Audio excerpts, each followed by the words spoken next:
अगर 5 साल निकल के भी आप निकले हैं उस उत्तराखंड में देखने के लिए, तब भी आप सारी जगहों को नहीं घूम पाएंगे। पहाड़ का हाव, पहाड़ का पानी, जल नहीं चाखी उल की जानी।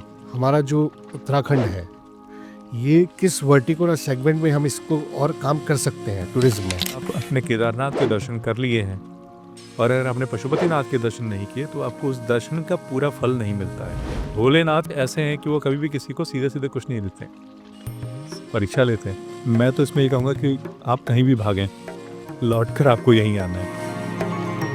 आप नेपाल लीजिए, ये काफ़ी अच्छी ट्रैवल डेस्टिनेशन है, काफ़ी ग्रो कर रहा है। उस तरीके से हम उत्तराखंड में हमारे और क्या एस्पेक्ट हो सकते हैं, कैसे और इम्प्रूवमेंट हो सकता है, इसके बारे में थोड़ा सा। अगर आप सात्विक मनोकामना लेकर के जाएंगे तो भगवान जरूर पूरी करेंगे। अगर आपकी मनोकामना में कुछ भी हेर फेर है तो ज़िंदगी में कभी पूरी नहीं हो सकती। आप देखिए, जहाँ भी हमारे बड़े मंदिर हैं उसके आसपास के लोगों को अपनी आजीविका के लिए चिंता नहीं करनी पड़ती। यही हमारी सनातन धर्म की खूबसूरती है। तत्र सुलभा गंगा त्रिश स्थानेषु दुर्लभम, गंगा द्वारे प्रयागे च गंगा सागर संगम। उत्तराखंड में जो हमारा कुमाऊं वाला रास्ता है, इसके माध्यम से लोगों को कैलाश मानसरोवर के दर्शन की यात्रा होगी। तो इससे आप देखिए कि बहुत ज़्यादा लोग लाभान्वित होंगे। हमारे यहाँ की सड़कें जरूर टेढ़ी मेढ़ी हैं, परंतु लोग बड़े सीधे साधे हैं। जो खीरे का रायता बनता है, ककड़ी का रायता इसको कहा जाता है, वो बना हुआ था। आप जानते हैं कि उसमें राई डाली जाती है। तो जब उन लोगों ने वो खाया, एक बुजुर्ग थे, उन्होंने सीधे ये बोला कि इन्होंने मुझे करंट खिला दिया है। भौवाली पड़ता है तो भौवाली। उसके बाद थोड़ा आगे पढ़ोगे पड़ेगी कैंची, और कैंची से जब आगे पढ़ोगे तो पड़ेगा गर्म पानी। उसके बाद जाके तुम पहुंचोगे अल्मोड़ा। उत्तराखंड आप आइए, आपका स्वागत है, परंतु यहाँ गंदगी पुन्ना यात्रा को। हाँ, नमस्कार दोस्तों, हमारे चैनल बैठक अपनों की में आपका स्वागत है। आज हमारे साथ गौरव जोशी जी हैं, जो ट्रैवल इंफॉर्मेशन सेंटर चलाते हैं। गौरव जी, आपका हार्दिक स्वागत है, आपने कीमती समय निकाला हमारे लिए। बहुत बहुत धन्यवाद। और गौरव जी, आप आईटी की डिग्री, इंफॉर्मेशन टेक्नोलॉजी की डिग्री आपने हासिल की। उसके बाद आप देहरादून, दिल्ली, बैंगलोर में रहे। ये सडनली ट्रैवल की तरफ आपका कैसे रुझान आ गया? तो अंजनी जी, पहले तो बहुत बहुत धन्यवाद आपके इस बैठक अपनों की में मुझे शामिल करने के लिए। मेरी जो एजुकेशन है वो आईटी फील्ड में हुई। आईटी फील्ड के बाद में जो बेसिक एक नौजवान करता है, वो मैं भी जॉब की तलाश में निकला और मैं दिल्ली, गुड़गांव होते हुए बैंगलोर तक पहुंचा। वहाँ पर हमने अपना स्टार्टअप भी लॉन्च किया। उसके साथ काम करने के साथ-साथ फिर जब मैं वापस मुझे अपने उत्तराखंड की याद आई, तो मैं यहाँ पर आकर के मैंने अपना एक स्टार्टअप लॉन्च किया, जिसका नाम था बिल्ड माई मार्केट नाम से। तो हम लोग जो हमारे आउट ऑफ इंडिया के जो क्लाइंट थे, उनके लिए सर्विसेज़ प्रोवाइड करते थे। परंतु कहीं न कहीं जो मेरा फैमिली बैकग्राउंड था, मेरे पिताजी आचार्य हैं, शास्त्री किए हुए हैं और वो एक तीर्थ यात्रा की फ़र्म चलाते थे। तो मैंने भी उनको जॉइन किया और जिस दिन मैं पहले दिन टूर में निकला उनके साथ में, तो मुझे पता चला कि सनातन धर्म हमारा कितना महान है, कितना विस्तृत है, पर हमें इस सनातन के लिए कैसे काम करना है। तो बस वहीं से प्रेरणा जगी कि मुझे आध्यात्मिक टूरिज्म में काम करना है। और उसी के अंदर में मैंने एक निश ढूँढते हुए कि जो हमारे बुज़ुर्ग लोग हैं, जो 50 साल से ऊपर हैं, 60 साल से ऊपर हैं, जो खुद अकेले किसी तीर्थ स्थान पर जाने में अक्षम हैं, तो उनको हम सुविधाएँ प्रोवाइड करते हुए इसमें चलते चले। और कहते हैं ना कि आप एक बार शुरुआत करो तो आपके पीछे कारवां अपने आप जुड़ते जाता है। तो मेरे साथ में मेरी टीम जुड़ते गई और उसका आज रिज़ल्ट है कि हम लोग लाखों लोगों को यात्रा करवा चुके हैं। अरे गौरव जी, उत्तराखंड में पिछले कुछ वर्षों में काफ़ी पर्यटन बढ़ा है, लोग इसे ट्रैवल डेस्टिनेशन मानने लगे हैं। तो इस बारे में आपके क्या विचार हैं? जी। तो उत्तराखंड में अगर आप बात करें तो हमारे जो भारत के 4 धाम हैं, उनमें से एक बद्रीनाथ, जिसको सतयुग का धाम कहा जाता है, वो उत्तराखंड में है। पतित पावनी माँ गंगा हमारे उत्तराखंड से निकलती है, यहीं से बहती है। उसके साथ-साथ यहाँ की हवा, यहाँ का पानी, यहाँ के लोग, हर चीज़ यहाँ पर यूनिक है। तो वो डेस्टिनेशन होना अपने आप में स्वाभाविक है, क्योंकि कहा जाता है कि पहाड़ का हाव, पहाड़ का पानी, जल नहीं चाखी उल की जानी। हमारे कुमाऊनी में कहावत है। तो जिसने पहाड़ का पानी और पहाड़ की हवा अगर नहीं चखी, तो उसने ज़िंदगी में कुछ नहीं चखा, ये कहा जाता है। तो हमारा चाहे वो कुमाऊँ हो, चाहे गढ़वाल हो, चाहे जौनसार बाबर का इलाका हो, सब जगह कुछ न कुछ ऐसी यूनिक चीज़ें हैं। अगर आप अपने जीवन में अगर 5 साल निकल के भी आप निकले हैं उस उत्तराखंड में देखने के लिए, तब भी आप सारी जगहों को नहीं घूम पाएँगे। तो ऐसी विस्तृत और सुदृढ़ हमारे यहाँ की संस्कृति है, विरासत है, देवभूमि जिसको कहा जाता है, अनेकों मंदिर हैं। जैसे नर्मदा के लिए कहा जाता है, नर्मदा जो बहती हैं मध्य प्रदेश से निकल कर के आगे बहती हैं, उसके लिए कहा जाता है कर्ण शंकर। तो यहाँ अगर उत्तराखंड में आप देखेंगे तो कण-कण हमारे भगवान के रूप में कहीं न कहीं पूजन आपको दिखाई देगा। तो ऐसा विस्तृत है, तो उत्तराखंड में जो ट्रैवल डेस्टिनेशन की हम बात करते हैं, हमारे यहाँ 2 तरीके का पर्यटन बेसिकली है। अगर आप गढ़वाल में बात करें, तो वहाँ पर तीर्थाटन है, और हमारे यहाँ के कुमाऊँ में अगर बात कर रहे हैं, तो यहाँ पर पर्यटन है। तो दोनों जगह स्वाभाविक है कि ट्रैवल डेस्टिनेशन उत्तराखंड भारत में आज अपनी एक अलग पहचान बनाए हुए है। बिल्कुल सही बात है गौरव जी। गौरव जी, आप जो रिलीजियस टूर कराते हैं, ठीक है? इसमें आप क्या-क्या फैसिलिटीज़ देते हैं अपने क्लाइंट्स को? जी, तो जब हम लोग तीर्थ यात्रा पर निकलते हैं, आपको भी याद होगा जब आपके पुराने समय में, आपके दादाजी के टाइम पे जब लोग तीर्थ यात्रा के लिए जाते थे, तो एक बड़ा छोटा-सा वाकया है, उसमें कहा जाता था कि हमारे अपने पितरों के श्राद्ध के लिए हमें गया जाना पड़ता है, ठीक? तो गया जाना पड़ता है, तो गया के लिए लोग ये कहा करते थे कि जो गया, गया सो गया। हुँ, हुँ। क्यों? क्योंकि वहाँ पर उतने साधन नहीं थे तब जाने के लिए। आपको जाने के लिए आज की तरीके से विस्तृत हमारे पास रेल नेटवर्क नहीं था, फ्लाइट का मोड नहीं था, और जो ट्रैवल टैक्सी, बसेस इत्यादि उसकी भी सुविधा नहीं होती थी। लोग अपने साथ में 6-6 महीने का राशन लेकर के जाते थे, तब से चीज़ों में सुधार हुआ। पर हमने इसी निश को पकड़ा कि जो अगर मेरे यहाँ से कोई अगर काशी यात्रा के लिए जाना पड़ता है, हमारे पहाड़ों से कोई काशी यात्रा पर जाना चाहता है, तो उसको क्या-क्या वहाँ पर परेशानी आएगी। सबसे पहली परेशानी आएगी कि वो यहाँ से काशी कैसे पहुँचेगा? काशी पहुँचने के बाद दूसरी जो परेशानी आती है कि उसको एक आरामदायक व्यवस्था रहने के लिए क्या मिलेगी? और तीसरा जो सबसे प्रमुख होता है, क्योंकि आप जब यात्रा पर जाते हैं तो आप कुछ नियम रखते हुए जाते हैं। तो भोजन में नियम सब लोग रखते हैं कि लहसुन प्याज का खाना वर्जित करते हैं। तो जो खाना है सात्विक खाना, वो कैसे मिलेगा? हम लोग यही सब चीज़ें प्रोवाइड करते हैं। हम लोग उनके लिए अच्छा ट्रांसपोर्टेशन की व्यवस्था करते हैं, उनके लिए अच्छा भोजन की व्यवस्था करते हैं, अच्छी आरामदायक सुविधाजनक उनके रहने की व्यवस्था करते हैं, और सबसे इम्पोर्टेंट चीज़ कि काशी तो आप पहुँच गए, परंतु कहाँ-कहाँ पर आपको क्या दर्शन करने हैं, क्या क्रियाकलाप करने हैं, उसके लिए हम लोग लोगों को गाइड करते हैं। ये आपने बिल्कुल बात सही बोली कि जो हमारा उत्तराखंड है, जो आप फैसिलिटीज़ प्रोवाइड करते हैं, ये बिल्कुल उनके आरामदायक, जो उनको भैया लाभदायक है, उनके उसके लिए, टूरिज़्म के लिए। मैं ये जानना चाहूँगा कि हमारा जो उत्तराखंड है, ये किस वर्टिकुलर सेगमेंट में हम इसको और काम कर सकते हैं टूरिज़्म में? इसमें क्या हम आगे बढ़ोतरी कर सकते हैं? थोड़ा इस देखिए, बारे में बताइए। अगर हम उत्तराखंड की बात करें, हमें बहुत सारे एस्पेक्ट्स हैं जिनके अंदर में हम लोग काम कर सकते हैं, और काम चल भी रहा है ऑलरेडी। देखिए, पहला तो धार्मिक पर्यटन, जिस पे काम ऑलरेडी चल रहा है, बहुत लोग इससे जुड़े हुए हैं। अभी हमारे यहाँ 4 धाम की यात्रा खुल जाती है, जो कि साल के 6 महीने यात्रा रहती है, तो उसमें बहुत सारे लोगों को इससे फ़ायदा मिलता है। दूसरा, यहाँ पर साहसिक पर्यटन, जिसको एडवेंचर टूरिज़्म कहा जाता है, उस पर हमारे यहाँ काम होता है। वेलनेस टूरिज़्म पे काम होता है। उसके साथ-साथ यहाँ पर जो स्टूडेंट्स हैं, उनके लिए रिसर्च करने के लिए काफ़ी कुछ है, तो उस पे भी एक अच्छा टूरिज़्म हो सकता है। उसके साथ-साथ जो आदि कैलाश यात्रा यहाँ से प्रारंभ हो गई है, और अभी बीच में आपने देखा होगा कि नितिन गडकरी जी ने बताया था कि जौलजीबी से आगे जाकर के दारचूला के पास से एक सीधा रोड जो है आगे नाभि ढांग होते हुए आगे निकल रहा है, जो कि कैलाश मानसरोवर के दर्शन हमें भारत में रहते हुए कराएगा। उत्तराखंड में जो हमारा कुमाऊं वाला रास्ता है, इसके माध्यम से लोगों को कैलाश मानसरोवर के दर्शन की यात्रा होगी, तो इससे आप देखिए कि बहुत ज़्यादा लोग लाभान्वित होंगे। अच्छा। अब गौरव जी, हमारे उत्तराखंड में काफ़ी हिडन टेम्पल्स हैं, काफ़ी हिडन डेस्टिनेशन है, काफ़ी मिस्टीरियस प्लेसेस हैं। इसके बारे में थोड़ा-सा हमें ज्ञान दीजिए कि क्या इससे हमारे टूरिज़्म में फ़र्क पड़ता है? जी, तो अब मैं आपको एक छोटा-सा एग्ज़ाम्पल देता हूँ कि हमारे अल्मोड़ा ज़िले के अंदर में एक जागेश्वर धाम नाम की जगह पड़ती है, आपने ज़रूर सुना होगा नाम। गत वर्ष वहाँ पर हमारे जो प्रधानमंत्री श्री नरेंद्र मोदी जी भी वहाँ पर आए थे, और उसके बाद से जब वो आए, उसके बाद से वहाँ पर अचानक से फुटफॉल इतना ज़्यादा बढ़ गया है कि वहाँ पर लोगों को अब संभावनाएँ दिखने लगी हैं। वो क्यों? क्योंकि हमारे पूरे भारत में 4 कुबेर के मंदिर हैं। अच्छा। कुबेर भगवान, जो जिनको धन का देवता कहा जाता है, तो वो 4 कुबेर के मंदिर हैं। इसमें पहला आपका मंदसौर में पड़ता है मध्य प्रदेश में, दूसरा पड़ता है उज्जैन में, तीसरा पड़ता है आपका खंडवा ज़िले में, वो भी मध्य, ये तीनों जो है मध्य प्रदेश के अंदर में ही आते हैं। और जो चौथा उत्तर भारत का एकमात्र जो कुबेर मंदिर है, वो जागेश्वर में है।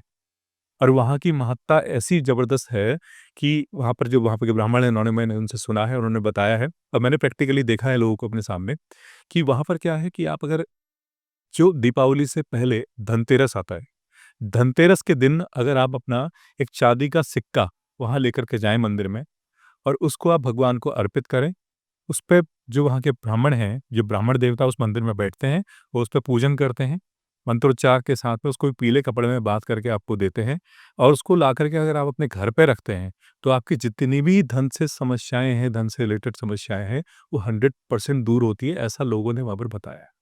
तो ऐसा जो हिडन इससे ज़्यादा मुझे लगता नहीं कि कोई हिडन जेम ऐसा होगा कि आज की जो दुनिया है वो धन के पीछे ज़्यादा भागती है। परंतु उसमें एक नियम भी है, एक रूल भी है, ये है कि अगर आपका सात्विक मनोकामना है धन को लेकर के, तो वो पूरी होती है। अगर आपकी तामसिक कोई मनोकामना है, तो वो पूरी नहीं होगी। ओके। गौरव जी, हमारे जो अल्मोड़ा के आगे मैंने सुना है कि कोई मंदिर है, जहाँ पे घंटियाँ, लाखों घंटियाँ टंगी रहती हैं, स्टैम्प पेपर में लोग साइन करते हैं, मन्नतें माँग के उसमें जाते हैं। तो उसकी क्या मान्यता है, थोड़ा-सा दर्शकों से जी। बताइए? तो तो वहाँ पर जो मंदिर है चितई का आप बात कर रहे हैं, वहाँ पर गोलू देवता का मंदिर है। गोलू देवता हमारे उत्तराखंड के इष्ट देवता, कुल देवता के रूप में माने जाते हैं। वह हमारे एक प्रशासक थे, राजा थे, जिन्होंने इस तरीके से कार्य किया कि उनको भगवान का रूप दिया गया और आज भी लोगों को उनका जो प्रमाण है, वो आज भी मिलता है। उनको न्याय का देवता कहा जाता है। तो यदि किसी के जीवन में ऐसी कोई परेशानी हो जाती है न्याय से संबंधी, तो लोग वहाँ पर एक अपनी एप्लीकेशन लिख करके एफ़िडेविट के साथ में वहाँ पर भगवान के जो परिसर है, उसको कोर्ट कहा जाता है। हमारा हाई कोर्ट है वो कुमाऊँ शहरी लोगों का। ओके, तो उस हाई कोर्ट में अर्ज़ी अपनी लगा कर के आते हैं और भगवान उस अर्ज़ी पे स्वीकृति प्रदान करते हैं। अगर आपकी मनोकामना पूर्ण हो जाती है, तो लोग वहाँ पर जा कर के एक घंटी दान करते हैं मंदिर हेतु। तो वहाँ पर आप जाएँगे जब भी तो आपको लाखों घंटियाँ वहाँ पर टंगी हुई दिखती हैं। बहुत बढ़िया। देखिए, उत्तराखंड तो हमारी देवभूमि है। पर्यटन हमारा बढ़ रहा है, लोग आ रहे हैं, मंदिरों के दर्शन करने आ रहे हैं, टूरिस्ट प्लेसेस देखने आ रहे हैं और इसमें हमारे जो नवयुवक हैं, जो पहाड़ के युवक हैं, उनके लिए क्या स्कोप है इसमें, इस सेक्टर में, टूरिज़्म सेक्टर में? देखिए, जब हम स्कोप की बात करते हैं तो यहाँ पर काफ़ी कुछ है करने के लिए। अगर एक केवल चार धाम यात्रा की बात करें, ठीक? तो उसमें कितने लोग जुड़ते हैं आप देखिए। सबसे पहले जो चार धाम में जो होटल बने हुए हैं, जो होम स्टे बने हुए हैं, उनको काम मिलता है। जो इस पूरे सर्किल में ट्रांसपोर्टेशन में जो व्यवस्था देख रहे हैं, उसमें काम मिलता है। उसके साथ-साथ जो लोग यहाँ पर आ रहे हैं, उनको बुकिंग करनी है, चाहे वो ऑनलाइन मीडियम से करनी हो, ऑफलाइन मीडियम से करनी हो, उस पे काम मिलता है। उसके साथ-साथ आप जो प्रचार कर रहे हैं, अपने आपने माना चार धाम टूर का एक पैकेज बनाया। अब उस पैकेज को आपने मार्केट में पहुँचाना है लोगों के पास तक, तो उसके लिए आपको मार्केटिंग की टीम चाहिए, सोशल मीडिया हैंडलर्स चाहिए। तो उन सोशल मीडिया वाले करने के लिए काम के लिए आपको लोग चाहिए। देखिए कितने हज़ारों लोगों को अलग-अलग एस्पेक्ट में काम मिल रहा है। चाहे वो मार्केटिंग में काम हो, चाहे वो सेल्स में काम हो, चाहे उसके बाद आप ट्रांसपोर्टेशन सर्विसेज प्रोवाइड करने में काम हो, चाहे आपको एकोमोडेशन सर्विस प्रोवाइड करने में काम हो, इसमें बहुत सारा काम है। एक तो सेगमेंट ये है। उसके साथ-साथ क्या है कि हमारा अभी मैं आपको आप जब बात कर रहे हैं तो मुझे ध्यान में आया, मैंने आज ही न्यूज़ पढ़ी थी सुबह कि आज से 2 साल पहले तक हमारे उत्तराखंड का नाम स्टार्टअप की जो जर्नी होती है, उसमें कहीं पर भी नहीं था। सबसे पहला नंबर उसमें बैंगलोर का है। परंतु आज हमारी सरकार जो इस समय है, उसके लिए हमें बहुत बधाई के पात्र हैं। मुझे हृदय से खुशी होती है क्योंकि मैंने उस सेगमेंट में काम किया हुआ है। आज हमारा उत्तराखंड राज्य स्टार्टअप के लिए 5th नंबर पे है। तो ये बहुत अच्छा एक अचीवमेंट है कि लोग अब उत्तराखंड की तरफ नज़र गड़ा के देख रहे हैं कि हाँ, यहाँ पर क्या चीज़ नहीं हो सकती है। जैसा मैंने अभी कहा ना कि यहाँ का हवा, यहाँ का पानी, दोनों में इतनी जान है कि आपको वो नई जवानी दे सकते हैं। बिल्कुल, बिल्कुल। है ना? तो मोदी जी भी यही कहते हुए आए हैं। उन्होंने अभी इसको एक घाम तापो परियोजना करके निकाला, घाम तापो योजना। तो फैक्ट है उसके पीछे भी कि जब तराई क्षेत्र में जब कोहरा लग जाता है, तो आप उस समय हमारे पहाड़ों की ओर आ सकते हैं क्योंकि वहाँ अच्छी खिली-खिली धूप होती है। और मज़े की बात ये है अगर आप उस समय आते हैं, तो वो पहाड़ों में ऑफ सीज़न चल रहा होता है। माना आपको अगर कोई रूम ₹3000 का सीज़न में मिलता है, तो उसमें वो ₹1500 में मिलेगा और यहाँ के लोगों की आजीविका भी बढ़ी। जब आप आएँगे तो आपको भोजन भी चाहिए, आपको एकोमोडेशन भी चाहिए, आपको ट्रांसपोर्ट भी चाहिए, तो सब तरीके से आपको फ़ायदा होगा। उसके साथ-साथ जब हम बात करते हैं ये तो चार धाम की बात हुई, ठीक? जब हम बात करते हैं यहाँ पर ट्रैकिंग सॉल्यूशंस की, तो हमारे पास में बहुत सारी ट्रैकिंग ट्रेल्स है, जहाँ पर आजकल के युवक जो है युवक को जाना चाहते हैं। तो उसके लिए आप लोकल गाइड के रूप में काम कर सकते हैं, ठीक? उसके लिए आप जो उनके सर्विस प्रोवाइडर हैं, उसके लिए काम कर सकते हैं। उसके साथ-साथ यहाँ पे वेलनेस टूरिज़्म एक बहुत बड़ा एरिया है, जिस पे हम लोग काम करना चाहिए हम लोगों को और इसमें लोग काम भी कर रहे हैं। तो आप देखेंगे बहुत सारे रिज़ॉर्ट यहाँ पर ऐसे हैं, हमारे उत्तराखंड के अंदर में, जिसमें आप आते हैं तो आपको बहुत सारे आयुर्वेदिक जो चिकित्सा है उसका आपको हेल्प मिलती है। उसके साथ-साथ मैं आपको एग्ज़ाम्पल देना चाहूँगा छोटा-सा। हमारे उत्तराखंड में उत्तरकाशी जिला पड़ता है, गढ़वाल क्षेत्र में। उसके अंदर में एक मथोली नाम का गाँव है चिन्यालीसौड़ के पास में। वहाँ पर क्या है उस गाँव का जो नाम है उसको बकरी छाप कहा जाता है। अब नाम तो यूनिक है, परंतु उसके पीछे जो स्टोरी है वो भी यूनिक है। अच्छा। तो वो जो पूरा गाँव है वो विलेज टूरिज़्म के अंदर में काम करता है। वहाँ पर हर घर में एक होम स्टे बना हुआ है और जो-जो सुविधाएँ आपको एक पर्यटक को चाहिए होती है वो सारी उसके अंदर में है। और सबसे बड़ी प्रमुख बात है उसके अंदर जो खूबसूरती है कि ये पूरा गाँव महिलाओं के ग्रुप द्वारा संचालित होता है। बहुत बढ़िया। हाँ, जिसको बुआरी गाँव कहा जाता है। बुआरी मतलब हमारे पहाड़ों में बुआरी का मतलब होता है बहू। तो वहाँ पर जितनी बहुएँ हैं वो उसको कार्य को करती हैं। एक तरफ से देखा जाए तो गौरव जी, ये हम वुमेन एम्पावरमेंट की भी बात करते बिल हैं यहाँ पे। बिल्कुल, तो उसका एक बहुत अच्छा जीता-जागता उदाहरण है, वो बुआरी गाँव, जिसको बकरी छाप नाम से जाना जाता है। तो जब मैंने उसके बारे में पढ़ा, देखा तो मुझे बड़ा अच्छा हुआ। हृदय से खुशी हुई कि हाँ, हमारे यहाँ ऐसा कार्य भी हो रहा है। तो उसमें जो महिलाएँ हमारे यहाँ क्षेत्र की हैं, जो सोचती हैं कि हमारे पास कुछ काम नहीं है, तो उन्होंने अपने घर से ही एक रोज़गार को बना करके इस लेवल तक पहुँचा दिया। उसके पास में ही मंसूरी पड़ता है, गढ़वाल में। मसूरी के पास में ही एक गाँव है जिसको पनीर गाँव नाम से जाना जाता है। अच्छा। उस गाँव के हर घर से पनीर निकलता है और जो दिल्ली में सबसे ज़्यादा सप्लाई होने वाला पनीर उस क्षेत्र से जाता है। तो ऐसे बहुत सारे उद्योग हैं जिनको हम घर बैठे कर सकते हैं। हमारे जो युवा हैं, उनको ये नहीं सोचना चाहिए कि हमारे पास यहाँ क्या नहीं है यहाँ पर। सब कुछ आप कर सकते हैं। हमारे यहाँ अगर आप अल्मोड़ा के जंगलों की बात करें, वहाँ पर चीड़ के पेड़ होते हैं और चीड़ के पेड़ की जो हवा है, वो इतनी साइंटिफिक होती है कि उसमें आपको जो पोषक तत्व आपके शरीर को, आपके फेफड़ों को चाहिए, वहाँ पर 100% मिलते हैं। इसीलिए आपने देखा होगा कहीं-कहीं पर हमारे जो उत्तराखंड की मार्केटिंग जब हम लोग करते हैं, उसमें कहा जाता है कि 100% ऑक्सीजन और 0% पॉल्यूशन। तो ये हमारे पहाड़ों की विशेषता है। बिल्कुल गौरव जी सही बोल रहे हैं। अभी आप खुद देखिए, दिल्ली, हरियाणा, एनसीआर जो रीजन है, नोएडा, गाज़ियाबाद, फरीदाबाद, यहाँ पे पॉल्यूशन बहुत बढ़ गया है। अब लोग यहाँ पे आना प्रेफ़र करते हैं कि हम नैनीताल आएँ, हम कुमाऊँ मंडल में आएँ, अल्मोड़ा, रानीखेत, इस जगह को हम एक्सप्लोर करें, यहाँ पे आके विज़िट करें।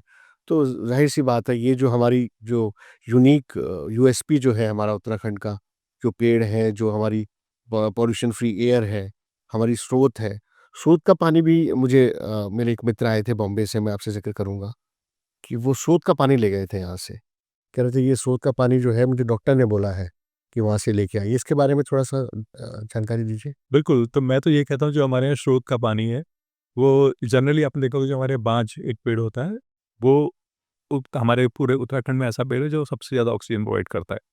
इसकी लकड़ी भी काम में आती है, पत्ते भी काम में आते हैं, उसका सबसे मेन जो काम ये है कि वो पानी को रोकता है। जो बारिश होती है उसको अपनी जड़ों के माध्यम से वो ज़मीन में भेजता है। तो उसी के माध्यम से हमारे पास नौला और जो हमारे जो स्रोत हैं वो उत्पन्न होते हैं, जो जहाँ पर बाँज के पेड़ ज़्यादा होंगे वहाँ का पानी बहुत अच्छा होगा। वहाँ वो पानी की कमी नहीं होती ऐसा माना जाता है, देखा जाता है।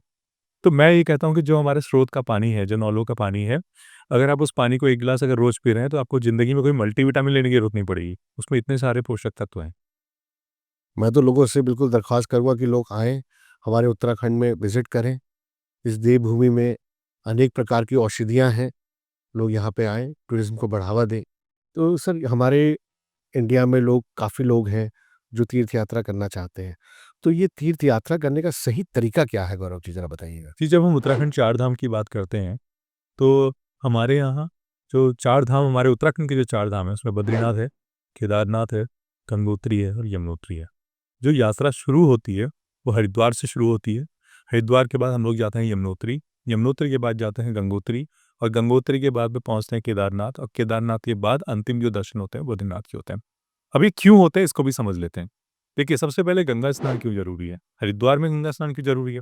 तो उसके लिए हमारे शास्त्रों में एक श्लोक आता है कि सर्वत्र सुलभा गंगा त्रिश स्थानेषु दुर्लभम गंगा द्वारे प्रयागे च गंगा सागर संगमे। अर्थात क्या कि गंगा तो गोमुख से लेकर के गंगा सागर तक सभी जगह सुलभ है, क्योंकि गोमुख से जब निकलती तो गंगोत्री आती है, ऋषिकेश आती है, हरिद्वार आती है, फिर हमारे ये यूपी के कई स्थानों से होते हुए काशी प्रयाग इत्यादि जगह से होते हुए वो बिहार में जाती है। बिहार में पटना इत्यादि को क्रॉस करते हुए पश्चिम बंगाल पहुंचती है और पश्चिम बंगाल में बंगाल की खाड़ी में जहाँ पर इस जो गंगा मिलती है सागर में, उसको गंगा सागर तीर्थ कहा जाता है। तो जो श्लोक है, सर्वत्र सुलभा गंगा त्रिश स्थानेषु दुर्लभम, कि गंगा जो है वो सभी जगह सुलभ है, परंतु 3 स्थान ऐसे हैं जो दुर्लभ है। वो कौन-कौन से स्थान हैं?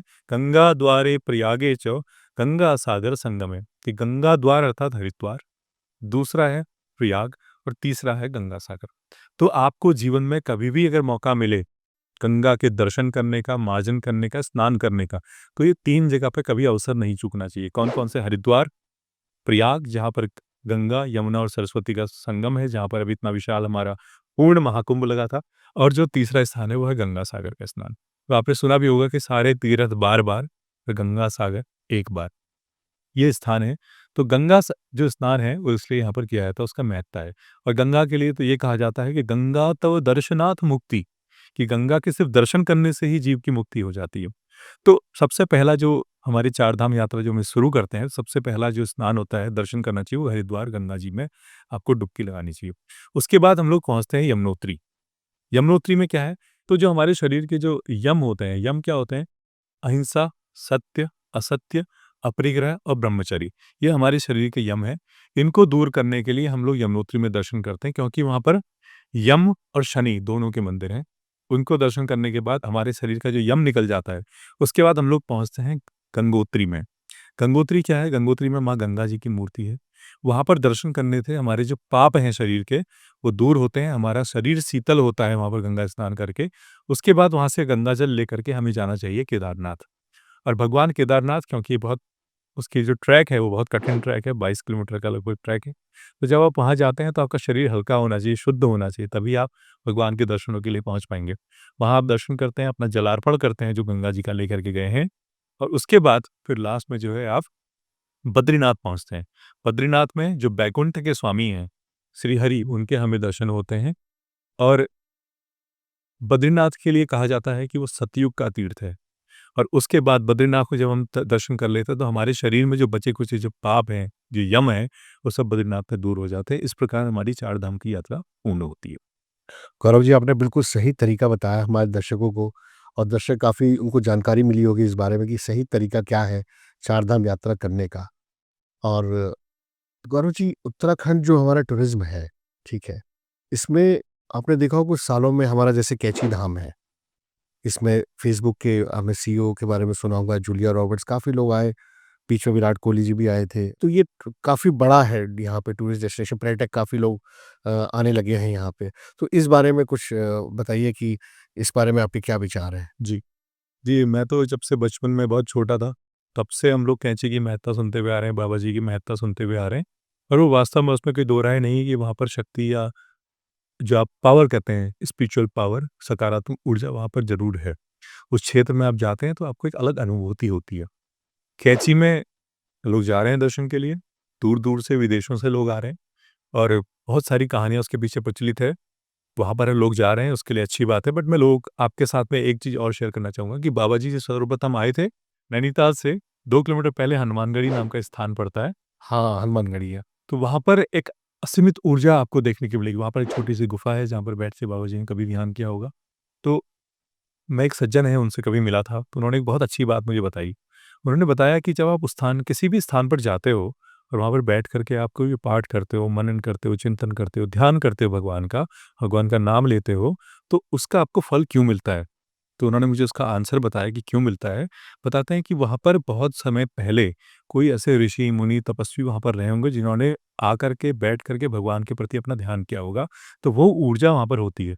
जब आप जाते हैं उस क्षेत्र में और आप भी वही सेम प्रोसेस को यूज़ करते हैं, भगवान का नाम लेते हैं, दर्शन का ध्यान करते हैं, ठीक? तो वो जो आपकी ऊर्जा है, वो उनकी ऊर्जा से जुड़ती है और उसके माध्यम से जल्दी आप कनेक्टेड होते हैं और आपकी मनोकामना स्वीकार होती है। परंतु इसमें भी वही बात, अगर आप सात्विक मनोकामना लेकर के जाएँगे, तो भगवान ज़रूर पूरी करेंगे। अगर आपकी मनोकामना में कुछ भी हेर-फेर है, तो वो ज़िंदगी में कभी पूरी नहीं हो सकती। गौरव जी, बिल्कुल सही बात कही आपने।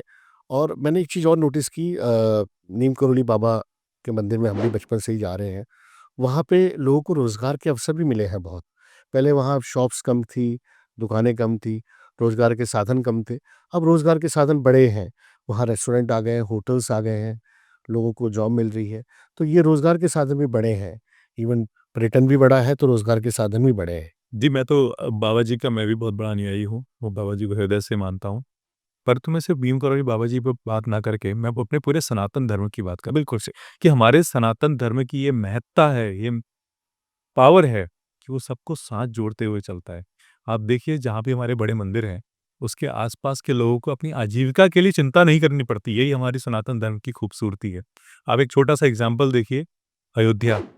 अयोध्या में जब गत वर्ष 22 जनवरी को श्री रामलला इस भूमि पर विराजे, करोड़ों लोगों ने आकर के वहाँ पर भगवान के दर्शन किए और दर्शन करने के साथ-साथ उनको भोजन भी चाहिए होगा। उनको घर के लिए प्रसाद भी ले जाना था, उनको वहाँ पर आवास की व्यवस्था भी चाहिए, तो कितने लोग उससे लाभान्वित हुए। तो यही खूबसूरती है हमारे सनातन धर्म की। बिल्कुल सही बात है गौरव जी। एक तरफ मैं थोड़ा-सा इसमें बोलना चाहूँगा, हमारा जो कुछ युवा वर्ग है, एक तरफ वेस्टर्नाइज़ेशन की तरफ जा रहा है, मॉडर्न कल्चर की तरफ जा रहा है। एक वर्ग जो है, जो हमारा सनातनी की तरफ तरफ जा रहा है, जो हमारे प्रधानमंत्री हैं, योगी जी हैं, यूपी के सीएम जो हैं, तो ये लोग हमारे सनातन धर्म को प्रमोट कर रहे हैं, मैं बोलूँगा। तो कहीं कुछ जगह मिसमैच भी हो रहा है कि लोग वेस्टर्न कल्चर फॉलो, और जो फॉरेन कल्चर के जो लोग हैं, वो हमारा सनातनी धर्म अपना रहे हैं। जैसे आपने सुना होगा, फोर्ड के जो ओनर थे, उन्होंने अपना नाम चेंज करवा दिया। उन्होंने बोला कि भैया नहीं, हम हिंदू धर्म अपनाएँगे। तो लोग, बाहर के लोग हमारा सनातन धर्म अपना रहे हैं, मगर कुछ जो वर्ग है, युवा वर्ग है, वो वेस्टर्नाइज़ेशन कल्चर की तरफ भाग रहा है, मॉडर्नाइज़ेशन कल्चर की तरफ भाग रहा है। इसके बारे में कुछ आप बताना चाहेंगे? देखिए, मैं तो इसमें ये कहूँगा कि आप कहीं भी भागें, लौटकर आपको यहीं आना है। बिल्कुल, ठीक, सुबह का भूला शाम शाम को। को घर यहीं आना है। सनातन धर्म ही हमारे सनातन धर्म में ही ऐसी पावर है कि जो आपको अपने अंदर सहेज करके आपके पर्सनल लाइफ, आपकी वर्किंग लाइफ और आपकी स्पिरिचुअल लाइफ तीनों में बैलेंस प्रोवाइड करते हैं। ये पावर किसी और धर्म में, किसी और में नहीं है, चाहे आप कोई भी धर्म उठा करके ले लीजिए। ठीक, तो जो पावर सनातन में है, वो कहीं नहीं है। मैं बीच में श्रीलंका की यात्रा पर था। श्रीलंका में एक रशियन लेडी मुझे मिली और वो उन्होंने मेरी वेशभूषा देखी, तो उन्होंने आकर के मुझसे बात करी कि आप कहाँ से हो, क्या हो? तो जब मैंने उनका नाम पूछा, तो उन्होंने जो मुझे नाम बताया, मुझे बड़ा अच्छा लगा, बड़ी खुशी हुई। उन्होंने अपना नाम बताया कनई कृष्णा। तो वो श्रीलंका में मुझे मिली, वो रशियन की लेडी थी, वो ऑलरेडी हिंदू धर्म में परिवर्तित हो चुकी है। गौरव जी, अभी तो आप उत्तराखंड पूरा एक्सप्लोर कर रहे हैं, उत्तराखंड दर्शन एक्सप्लोर कर रहे हैं, तीर्थ यात्राएँ करा रहे हैं, लोग से आशीर्वाद ले रहे हैं। कुछ आगे आपका फ्यूचर प्लान है कि आप उत्तराखंड के अलावा भी कोई लोकेशंस, जैसे आपने बोला श्रीलंका आप गए थे, कुछ दूसरी लोकेशंस भी एक्सप्लोर कर रहे हैं? जी, मैं उत्तराखंड तो हम लोग करते ही हैं, उत्तराखंड हुँ। के साथ-साथ भारत के जितने भी प्रमुख तीर्थ हैं, उनके दर्शनों पर लोगों को लेकर के जाते हैं। उसके साथ-साथ नेपाल हम लोग जाते हैं। अच्छा। क्योंकि नेपाल के पीछे भी एक स्टोरी है। तो नेपाल में क्या है, नेपाल में जो भगवान पशुपतिनाथ का जो मंदिर है, वो केदारनाथ का ही एक पार्ट माना जाता है। क्यों माना जाता है? क्योंकि जब पांडवों ने कुरुक्षेत्र में जब पूरा युद्ध हो गया, उसके बाद में उन्हें ऐसा संताप हुआ कि हमने अपने जो सगे-संबंधी थे, उनका वध कर दिया है। तो वो भगवान शिव की खोज में निकल पड़े और जब वो पहाड़ों की ओर पहुँचे, हिमालय की ओर पहुँचे, तो उन्होंने भगवान की पूजा अर्चना करी और उनकी स्तुति करी कि भगवान हमें दर्शन दीजिए और हमारे अंदर जो ये संताप हो गया है, इससे हमें मुक्त कीजिए। तो जब शिव भगवान ने उनकी परीक्षा लेनी चाहिए, क्योंकि भगवान भोलेनाथ ऐसे हैं कि वो कभी भी किसी को सीधे-सीधे कुछ नहीं देते हैं, परीक्षा लेते हैं। तो उन्होंने क्या किया, बहुत सारे महिष का जो है रूप बना करके बहुत सारे महिष उस जगह में छोड़ दिए। तो युधिष्ठिर जी को ज्ञात हुआ कि भगवान शिव हमारी परीक्षा ले रहे हैं, तो उन्होंने क्या किया, भीम को एक शिला के ऊपर खड़ा करके सारे जितने महिष थे, उनकी टाँगों के बीच में से निकालने लगे। भीम की भी टाँगों के बीच में से उन महिषों को निकालने लगे। जब सारे महिष तो निकल गए, एक महिष जो है इधर-उधर भागने लगी, क्योंकि वही भगवान शिव थे। तो उन्होंने उनको जाकर के पकड़ने की कोशिश करी। जब पकड़ने की कोशिश करी, तो उनका जो धड़ का भाग था महिष का, वो पांडवों के हाथ में आ गया और इस प्रकार उन्होंने देखा कि जो भगवान का जो महिष का जो सर का हिस्सा था, वो पहाड़ के अंदर में चले गया। तो उन्हें और ज़्यादा संताप, शोक हुआ कि हम लोग तो यहाँ भगवान शिव से हमें जो संताप हुआ था, उसका प्रायश्चित करने के लिए आए थे, तो हमसे और दूसरा पाप हो गया। तो इतने में आकाशवाणी हुई, भगवान ने उन्हें दर्शन दिए कि ये जो मेरा यहाँ पर महिष का जो पार्थिव शरीर है, जो धड़ का हिस्सा है, इसको आप इसको अभिषेक करो नाना प्रकार से, दुःख से, घी से, इत्यादि से, और इसको आप स्थापित करो, इसका पूजन-अर्चन करो। तो वही केदारनाथ बन गया और जो था सर का हिस्सा था, जो औरत के अंदर में चले गया था, वो निकल कर के पशुपतिनाथ में आया, तो वही पशुपतिनाथ के दर्शन वहाँ पर होते हैं। तो उस मंदिर की एक विशेषता ये है कि पूरे ब्रह्मांड में जितने भी आपने शिव मंदिर देखे होंगे, भगवान का जो लिंग देखा होगा, वो निराकार होता है, उनका कोई आकार नहीं होता है। परंतु पूरे विश्व में सिर्फ पशुपतिनाथ मंदिर ही एक ऐसा मंदिर है, जो आकारमय है। उसको पशुपतिनाथ कहा जाता है, क्यों कहा जाता है? कि हमारे इस चराचर जगत में जितने भी पशु हैं, चाहे आप हों, चाहे मैं हूँ, चाहे जो 4 पाँव वाला जानवर है, सब पशु हैं। तो उनके जो नाथ हैं, वो भगवान पशुपतिनाथ हैं। और ऐसा भी माना जाता है कि अगर आप अपने केदारनाथ के दर्शन कर लिए हैं, और अगर आपने पशुपतिनाथ के दर्शन नहीं किए तो आपको उस दर्शन का पूरा फल नहीं मिलता है। और यदि आप किसी कारणवश केदारनाथ के दर्शन नहीं कर पाए हैं, तो भगवान का जो सर का रूप है, जो पशुपतिनाथ है, उसके दर्शन करते हैं, तो आपको पूर्ण फल की प्राप्ति होती है। बहुत बढ़िया। गौरव जी, ये हमारा जो गढ़वाल मंडल है, वो तीर्थ यात्रा के लिए जाना जाता है, 4 धाम के लिए जाना जाता है। और कुमाऊँ मंडल जो है, पिछले वर्ष प्रधानमंत्री माननीय प्रधानमंत्री नरेंद्र मोदी जी आए थे। हमारे कुमाऊँ मंडल के जागेश्वर मंदिर में उन्होंने दर्शन किए, जिस वजह से ये काफ़ी मंदिर लोकप्रिय हो गया और पर्यटन भी काफ़ी बढ़ा है। तो इस बारे में थोड़ा-सा बताइए? जी, तो पहले हमें समझना होगा कि जागेश्वर महादेव हैं क्या? जागेश्वर जब आप जाएँगे, तो वहाँ पर चारों तरफ से देवदार के वृक्ष हैं। तो वहाँ पर महामृत्युंजय भगवान के हमें दर्शन होते हैं। तो ऐसा माना जाता है पुरातन समय में वहाँ पर जो शिवलिंग था उसकी बहुत अच्छी उसमें पावर थी कि लोग जो भी मनोकामना वहाँ जाकर के मांगते थे वो पूरी हो जाती थी। तो वहाँ पर जब आदि जगत गुरु शंकराचार्य जी जब पहुँचे, उन्होंने वहाँ देखा कि इतनी यहाँ पर ऐसी ऊर्जा है, तो उन्होंने उस जो शिवलिंग था उसको कीलक किया और उसकी ऊर्जा को नियंत्रित किया। तो वहाँ पर नियंत्रित करने के बाद में क्या करा कि वहाँ पर उन्होंने बताया, जो आज तक परिपाटी चलती हुई आ रही है। आज भी अगर आप सावन के महीने में जाएँगे तो आप देखेंगे कि लोग वहाँ पर जाकर के जो पार्थिव पूजन होता है शिव जी का, वो वहाँ पर करते हैं। तो आज भी वहाँ पर ये परंपरा चली हुई आ रही है और ये 100% आपको रिज़ल्ट देने वाली है कि अगर आप वहाँ जाकर के आज सात्विक मन से अगर वहाँ पर आप दुग्धाभिषेक करते हैं, रुद्राभिषेक करते हैं, जल से वहाँ पर अगर सेवा करते हैं भगवान की, तो आपको निश्चित ही आपकी मनोकामना पूर्ण होगी। तो ऐसा ये जागेश्वर धाम है, तो जिसके लिए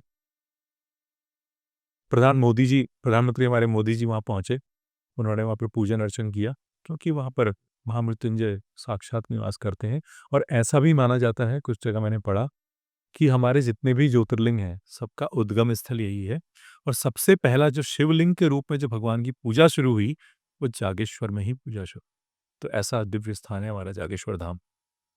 और अभी हमारी उत्तराखंड गवर्नमेंट ने उसको 5वाँ धाम के रूप में स्वीकृति दे दी है। तो वहाँ पर मानसखंड परियोजना जो चल रही है, उसके अंतर्गत लाया गया है। और जो हमारी आदि कैलाश की यात्रा होती है, उसमें सबसे पहला जो दर्शन का स्थल है, वो जागेश्वर धाम ही है। तो अगर आप गए हैं या नहीं गए हैं, आपको एक बार जाना चाहिए। जागेश्वर धाम में ही मैंने बताया कि कुबेर भगवान का भी मंदिर है, तो दोनों जगह के दर्शन करने से आपको भगवान शिव के दर्शन और धन के जो देवता हैं कुबेर जी के दर्शन, दोनों के दर्शन की प्राप्ति होती है। गौरव जी, जैसे आप उत्तराखंड दर्शन कराते हैं, इसमें बाहर के पर्यटक आते हैं, तो इसमें हमारे उत्तराखंड वासी कैसे उनको कोऑपरेट करते हैं? कुछ लैंग्वेज प्रॉब्लम होती है या कुछ कैसे कोऑपरेशन होता है प्रॉपर, कैसे तालमेल बैठता है? ज़रा बताइएगा इस बारे में। जी। जी, जो मेरा अनुभव है, जो हमारे उत्तराखंड में एक बार आ गया, उसका अनुभव 100% यहाँ से वो सैटिस्फाई होके जाता है हमारे लोगों के साथ में। क्यों? क्योंकि एक मज़ाक में कहा जाता है कि हमारे जो पहाड़ के लोग होते हैं ना, वो जो फसल भी उगाते हैं ना, तो उसपे उन्हें ना एमएसपी की चिंता है, ना मंडी की चिंता है। वो चिंता किसकी करते हैं? जो दिल्ली, देहरादून, हल्द्वानी में बैठे हुए उनके रिश्तेदार हैं, वो अपनी सारा जो फसल का भार है उनके ऊपर डाल देते हैं, उनको भेज मतलब ये प्यार है हमारा। यहाँ के लिए कहा जाता है ना कि हमारे यहाँ की सड़कें ज़रूर टेढ़ी-मेढ़ी हैं, परंतु लोग बड़े सीधे-साधे हैं। तो ऐसा अपनत्व दिखाते हैं आपको कि आप गदगद हो जाते हैं। क्योंकि आप कभी पहाड़ों में चले जाएँ और किसी अननोन के घर पे भी चले जाएँगे ना, तब भी आपको चाय के लिए पूछेगा, खाने के लिए पूछेगा, पानी के लिए पूछेगा। और पहाड़ों में आज भी ये संस्कृति जीवित है। जब हमारे लोग आदि कैलाश की यात्रा पर जाते हैं, तो एक तो जो यहाँ का नेचर है, उसको देख के उनका मन वैसे ही प्रसन्न रहता है और उसके साथ-साथ जो हमारे यहाँ के पहाड़ के लोग हैं, उनकी आओ-भगत देख कर के, उनका व्यवहार देख कर के, वो उनसे भूला नहीं जाता वापस जाने के बाद भी उनसे वो टच में रहते हैं। मेरे कई जो यात्री आज तक मेरे साथ में यात्रा किए हुए हैं, जो उत्तराखंड की यात्रा में आए हुए हैं पहले, उनका मुझे फीडबैक भी मिलता है और खुद भी मैं उनसे सुनता रहता हूँ, बात-बात में टच में रहता हूँ, तो वो अपनी यादें में उनका नाम ज़रूर लेते हैं। गौरव जी, ये तो बात हमारी ट्रैवल की हुई। हम बात करते हैं खान-पान की, हमारे उत्तराखंड के खान-पान की। ये भी काफ़ी प्रचलित है जी, पूरे देश में। अब जैसे भटकी दाल हो गई, झोली भात हो गया। तो इसके थोड़ा खान-पान के बारे में बताइए कि जब लोग नए लोग पर्यटक लोग आते हैं, तो वो ज़्यादा क्या प्रेफ़र करते हैं कि भई हमें ये डिश दीजिए? क्योंकि उनका तो खान-पान कुछ और होता है। तो यहाँ का खान-पान और वहाँ के खान-पान में थोड़ा फ़र्क होता है। तो उसके बारे में थोड़ा-सा बताइए?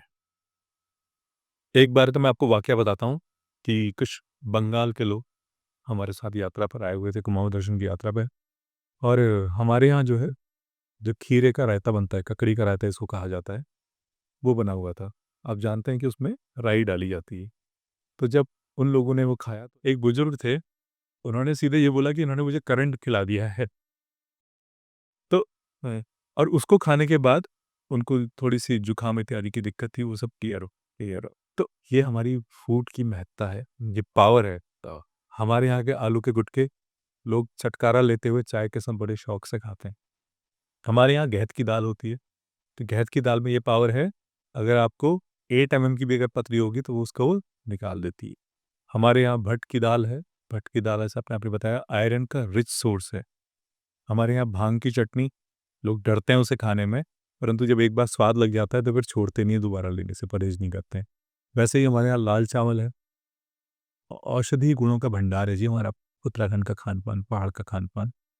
तो कुछ भी आप यहाँ खाइए, अगर आप नॉर्मल आलू की सब्ज़ी बना कर के खा रहे हैं, उसमें पानी डाल करके, उसमें भी एक टेस्ट है। क्यों टेस्ट है? क्योंकि ये पानी में वो स्वाद है, हवा में वो स्वाद है। जब आप खाना बनाते हैं, तो वो हवा, पानी मिल कर के आपके भोजन में जान डाल देते हैं और यही लोग अपने साथ उस स्वाद को लेकर के जाते हैं। बिल्कुल सही बात है गौरव जी। और ये जो हमारा उत्तराखंड है, ये ट्रैवल डेस्टिनेशन के साथ-साथ मुझे याद है जब हम छोटे थे, हमारे अंकल हमें टिफ़िन टॉप ले जा रहे थे। तो बीच में टिफ़िन टॉप के जंगल पड़ते हैं। तो उन्होंने हमें बताया कि यहाँ पे मधुमती फ़िल्म की शूटिंग हुई थी 1957 में जो फ़िल्म आई थी। और ये पहली बार दिलीप कुमार जी ने, जो लीजेंड हमारे रहे हैं फ़िल्म इंडस्ट्री के, उन्होंने एक्सप्लोर किया था ये लोकेशन। उसके बाद फिर राजेश खन्ना जी आए, मधुमती की शूटिंग सबसे पहले यहाँ पे हुई। तो दिलीप कुमार जी ने सबसे पहले इस लोकेशन को एक्सप्लोर किया था, हमारे नैनीताल कुमाऊँ मंडल में। तो इसके बारे में सर थोड़ा बताइए कि शूटिंग्स भी हो रही हैं काफ़ी यहाँ पे? काफ़ी शूटिंग्स है, काफ़ी। अगर पुरानी फ़िल्मों की बात करें, तो हर्षिल वैली, जहाँ अभी कुछ दिन पहले ही माननीय मोदी जी पहुँचे हुए थे, तो वहाँ पर राम तेरी गंगा मैली की बड़ी शानदार शूटिंग हुई थी और वो क्षेत्र आप अपने आप में एक अनुपम सुंदरता लेते हुए हमारे यहाँ अनगिनत फ़िल्मों की शूटिंग हो रही है। और अभी सरकार ने बहुत सारे ऐसे प्रावधान रखे हुए हैं, जिसमें बाहर के लोग आकर के उनको सब्सिडाइज़ रेट पे यहाँ पर वो फ़िल्म का निर्माण कर सकते हैं। तो ये सब काम चल रहा है और हमारा जो उत्तराखंड है, वो इस क्षेत्र में भी धीरे-धीरे आगे निकल रहा है। बिल्कुल, हम तो यही आशा करते हैं कि हमारा उत्तराखंड हर चीज़ में, हर सेगमेंट में, हर वर्ग में तरक्की करे। सर जैसे हमारे उत्तराखंड में और क्या स्कोप हो सकता है ट्रैवल इम्प्रूवमेंट का? जैसे आप नेपाल लीजिए, ये काफ़ी अच्छी ट्रैवल डेस्टिनेशन है, काफ़ी ग्रो कर रहा है। उस तरीके से हम उत्तराखंड में हमारे और क्या एस्पेक्ट हो सकते हैं? कैसे और इम्प्रूवमेंट हो सकता है? इसके बारे में थोड़ा-सा बताइए। जी, बिल्कुल, आपने बहुत अच्छा एग्ज़ाम्पल दिया नेपाल को लेकर के। तो हमारे उत्तराखंड में मुझे बहुत पहले से लगता था कि एयर कनेक्टिविटी की कमी है, क्योंकि नेपाल में अगर आप कुल देखेंगे तो 75 ज़िले हैं, 75 ज़िले हैं और 75 ज़िलों में से 25 ज़िलों में एयरपोर्ट है। तो हमारे यहाँ एक एयर कनेक्टिविटी बहुत ज़रूरी है, जिस पे आजकल हमारी गवर्नमेंट काम कर रही है और मैं अभी हाल में ही देख रहा था। अगर हम नेपाल की बात करें, तो वहाँ पर कुछ नियम बहुत अच्छे हैं। जैसे क्या कि वहाँ पर आप रात के समय में हाई बीम में गाड़ी नहीं चला सकते हैं। आपको गाड़ी की बीम लाइट की लो रखनी पड़ेगी। ये बहुत अच्छा रूल है, हमारे यहाँ इम्प्लीमेंट होना चाहिए। वहाँ पर क्या है, आप खुले में कहीं पर भी लघु शंका, दीर्घ शंका टॉयलेट नहीं जा सकते हैं। बहुत अच्छी हैवी पेनल्टी है उस पे। ये इम्पोज़ होना चाहिए हमारे उत्तराखंड में, ठीक? वहाँ पर क्या है, आप खुले में कहीं भी कूड़ा नहीं डाल सकते हैं। तो ये भी हमारे उत्तराखंड में इम्पोज़ होना चाहिए, क्योंकि नेपाल में अगर आपने खुले में कूड़ा डाला, तो आपको हज़ारों रुपए की पेनल्टी पड़ सकती है। और इसलिए वहाँ के लोग भी उस चीज़ को जानते हैं और वहाँ पर रूल इम्प्लीमेंटेड है, नियम इम्प्लीमेंटेड है, इसलिए वहाँ पर ऐसा नहीं होता है। वहाँ पर जहाँ कूड़ेदान की जगह है, कूड़ा वहीं डालना है। हमारे उत्तराखंड में इस तरीके के जो नियम हैं, ये डालने चाहिए। मुझे लगता है कि सोशल लेवल पे अगर हम लोग इस चीज़ को करेंगे, तो आने वाले टाइम पे इस चीज़ को देखते हुए हमारे यहाँ टूरिज़्म और इंक्रीज़ होगा। हाँ, ये थोड़ा-सा इसमें अवेयरनेस की ज़रूरत है। आम नागरिकों को थोड़ा समझाना, अवेयरनेस अवेयरनेस करना। सिर्फ़ ये सरकार की ड्यूटी नहीं है, ये बिल्कुल, एक्चुअली ये बिल्कुल। थोड़ा आम नागरिक को भी समझना पड़ेगा। बिल्कुल, अभी हम देखते हैं कि बाहर से लोग आते हैं, यहाँ पर तरह-तरह की एक्टिविटीज़ करते हैं, ठीक है? जंगलों में जाते हैं, घूमते हैं, कॉर्बेट में आते हैं, हमारे पहाड़ों में जाते हैं, नदी की तरफ जाते हैं, स्नान इत्यादि करते हैं।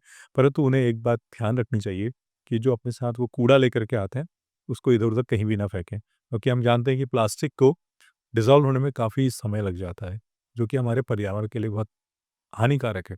तो हम सभी लोगों ने इसका ध्यान रखना चाहिए। उत्तराखंड आप आइए, आपका स्वागत है, परंतु यहाँ गंदगी को ना, यात्रा को हाँ। बिल्कुल दोस्तों, जैसे गौरव जी ने बोला कि आप उत्तराखंड आइए, ट्रैवल डेस्टिनेशन है, एन्जॉय करिए। बट यहाँ के भी कुछ नियम हैं, कायदे हैं, उसको फ़ॉलो करिए। कूड़ा-कचरा ना फैलाइए, ठीक है? एन्जॉय करिए, देवभूमि है, दर्शन करिए। एक बार ऐसा हुआ कि एक कोई सज्जन यहाँ पर आए हुए थे उत्तराखंड में घूमने के लिए, उनको अल्मोड़ा जाना था। तो एक पुराने ज़माने की कहावत है, वो मैं आपके साथ शेयर कर रहा हूँ। तो उन्होंने आकर के पूछा कि ये अल्मोड़ा किधर है? तो जो सज्जन जवाब देने वाले थे, क्योंकि यहाँ के लोग बड़े सीधे तो होते हैं और वो विनोदी स्वभाव के होते हैं, मतलब मुस्कुरा के आपको ऐसी बात बताएँगे, बताएँगे सही चीज़, पर थोड़ा-सा उसमें विनोद का स्वभाव ले आते हैं।